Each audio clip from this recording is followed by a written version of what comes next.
schools. So I think that there is lots of scope for improvement as well.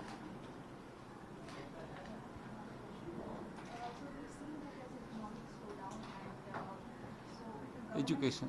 Yeah, no, I will come to education. So government, state government as well as central government, they are boosting, they are trying to boost infrastructure spending.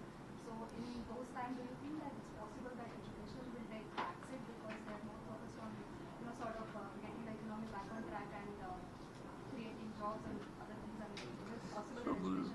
Maybe, but I think in that I would say the federal government is the bigger player. The state governments have fairly little flexibility in what they do in education in the short run. My guess is that the real constraint is attention, and I think that you're right in worrying about whether the distraction from this will make the government less attentive towards education. In general, it's not that it's spectacularly attentive, so maybe it's not such a big deal. But I think that the real issue is not money, which I think is mostly in the education system is very rigid. In fact, too rigid, clearly. I mean, there's almost no flexibility. The salaries are all pension salaries, eat up most of the budget. So it's not that you can change very much. You're always committed to paying those things. So it's a rather inflexible system. So that has I don't think funding is going to be the big issue.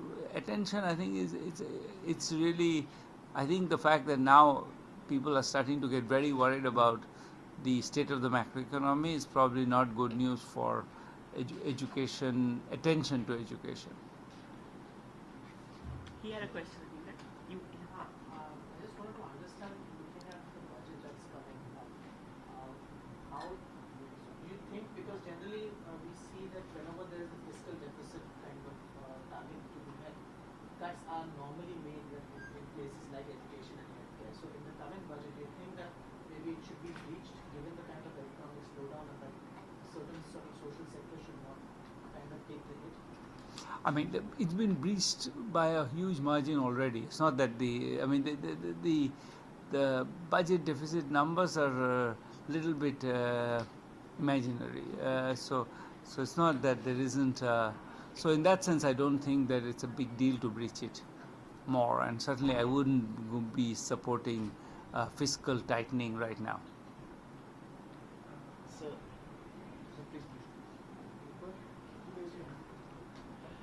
So, I mean, we've been talking about school education, but when it comes to higher education, and the fact that research is a problem that, I think in India we suffer from places that are so-called research universities, and one of them, of course, is JNU. But my question is how much focus do you think is required on building places of research in a country like India? Because, in fact, perhaps the only university that identifies itself as a research university for more, research is JNU. It's the government. Clearly, this is also not a well-liked word. I think it's the government this time.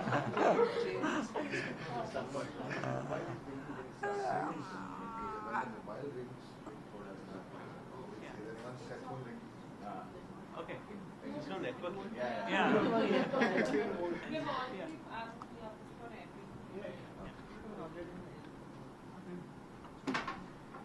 So, I mean, I think that if we want to be a kind of a big player in technology and in the intellectual world, we need to invest in it. And I think that, again, I would say that mostly we have now invested quite a bit. But if you look at the salaries of professors, they have been raised quite a lot over the last 15 years. So we have made an investment. I think what I think is more important is to now take advantage of that by encouraging a research climate that's really open and free and entirely not guided by whatever national priorities in some quote-unquote form. I think it's important that it be really intellectually driven by what is the state of the art and I think we need to aspire high. So I don't think I'm saying anything particularly original or interesting here, but I think that there is a sense in which I think there's often talk of, this is ivory tower research. That I think that talk is largely pernicious in my view. I think researchers know better what's useful to do than the government or the public. In the same context, what do you make of the mushrooming liberal art universities, private ones, which are coming up in various pockets, many of them funded by idealistic diaspora as well, actually. So, I'm very happy about that. I think it's, whether do I really think that it's ideal that these are expensive and private? No, but relative to when I was growing up, I think the emphasis has shifted too far towards technical education, and I do feel that if we want to have a vibrant democracy, we need to have a kind of a class of people who have a broad-based education, and I think in that sense the aspiration is a good one, an important one. If you were India's finance minister, what kind of resources would you allocate for the education sector? And should it be a top-down approach or a bottoms-up approach? And now that we know that, I suppose you know that you're not India's finance minister, what are the expectations for the education sector from the finance minister? Again, I would say that the education sector mostly is not a finance minister's domain. It's a state. The states pay for most of it. Okay, so do I really? I don't feel like this is. I think it's more that where institutional reform, which is more the domain of HRD, is more important. I think UGC reform and just generally of funding reform, so that we have funding systems which are more at the global standards, where the funding is given based on. One thing that's very striking in the US is that if you think of the National Institute of Health, which has a $1 trillion budget or something, some enormous budget, some 100 billion at least, and the budget is allocated by people who are the top professionals in those fields. They really are. If you look at who's on the panels, they are like the who's who of research. So I think that we need to sort of take government control off these things more. I think education is one of the places where I think the U.S. model suggests.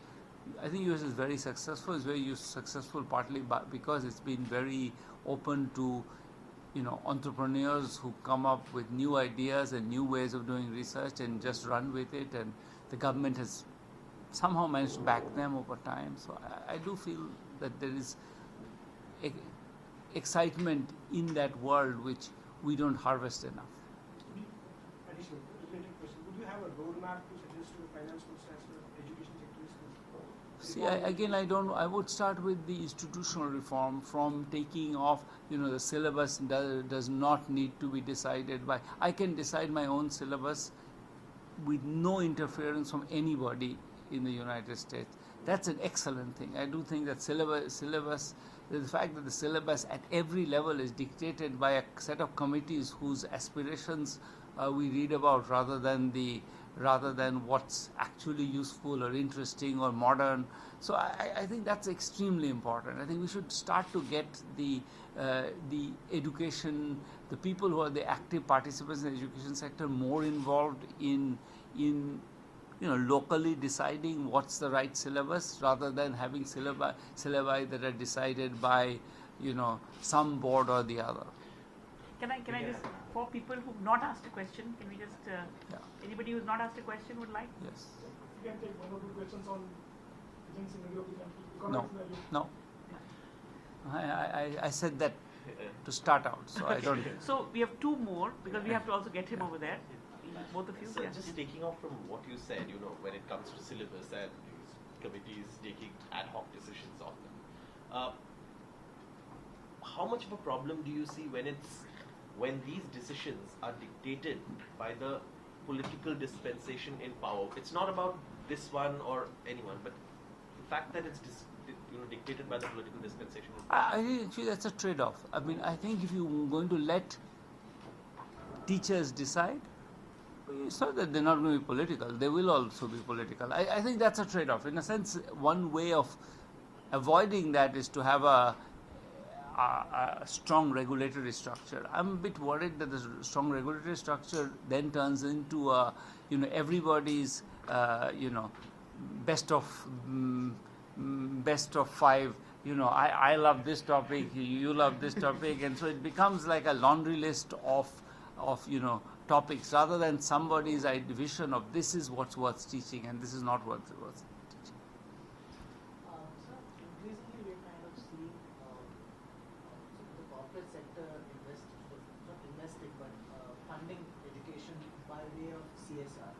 I just want to understand with the kind of economic slowdown that we're kind of seeing, do you see that the funding in education agencies, especially higher education agencies, are sitting in one that has received a lot by way of funds and trusts and CSR. Do you think that money will kind of also recede slowly and the government will somewhere have to kind of step in? I don't see why it would recede. I mean, I don't know. You may know something that I don't know. I don't see a reason why it would recede. I feel that if anything, the concern is whether that particular model is, too elitist. I don't know whether that's true or not, or whether that means that only certain institutions benefit and others don't. But I don't see a reason why it would recede. So I'm going to ask the last question.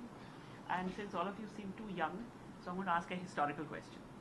So Abhijit, your research in education, probably you may have done other things earlier, but probably was the Seva Mandir was the first education RCT, and the one that we did in Bombay was really the second one. But the Bombay RCT was the first published RCT probably on education in India. So looking back at the work that you did with us in the Bombay Municipal Schools and the questions we tackled at that time, and now we have a 20-year vantage. Looking back, should we have done something else at that time? No, I think amazingly, I think we got it right. So we'll stop here. Thank you so much for coming. Apparently, you have tea, special tea here that we don't get. And please join us for his,